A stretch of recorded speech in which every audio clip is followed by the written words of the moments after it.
Imagine a person locked in a room, passing Chinese characters from one slot to another, following rules in a book. To the outside world, it appears as though they understand Chinese, but they don't.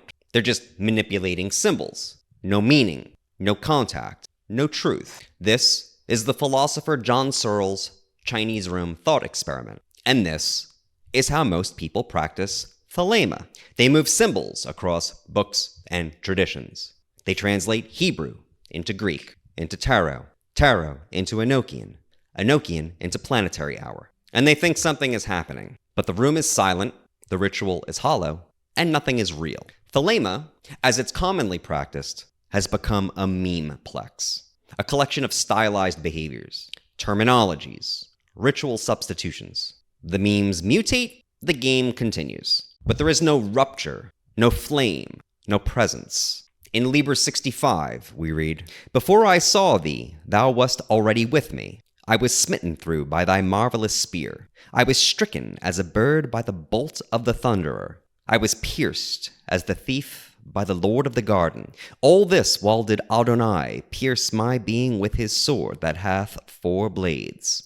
The blade of the thunderbolt, the blade of the pylon, the blade of the serpent, the blade of the phallus."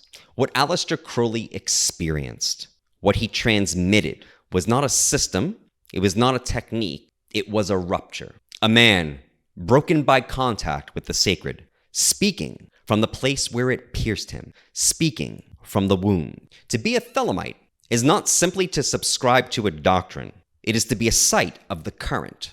It is to be changed.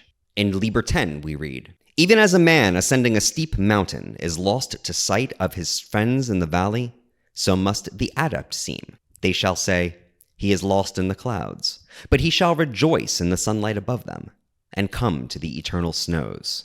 Walking this path means becoming unrecognizable to your friends, to your peers, to your former selves, to become so marked by ice, by fire, that nothing within you remains untouched.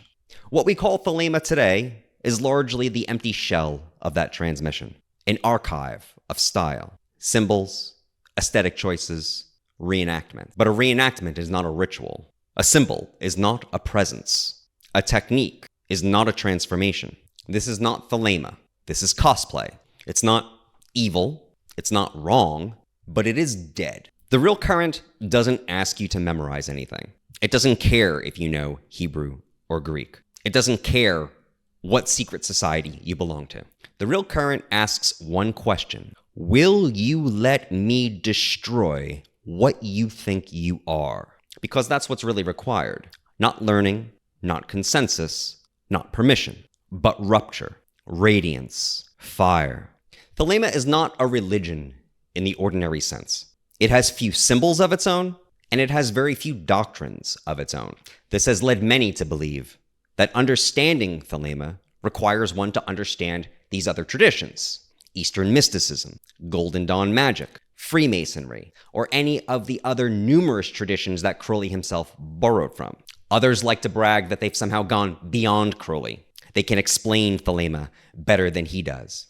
They can give you a faster route to the HGA experience than he knew about. They have extra pages from the PGM that he didn't have. And yet, Crowley had more presence in his little finger than these individuals have in all of their books, online courses, and personality combined. It doesn't matter what your explanation is.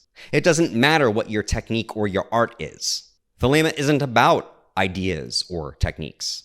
It's about the force that moves through individuals who are brave enough to stop being merely symbolic. It is the will made flesh, the presence that lands, not recited, not admired, embodied. It must be real, or it is nothing. You don't have to believe me. You don't have to agree. I'm not here to lead, and I'm not here to debate. The flame doesn't need your belief. It only needs fuel. This is the current. You're either taken by it, or you're left behind. Thelema does not wait. It arrives.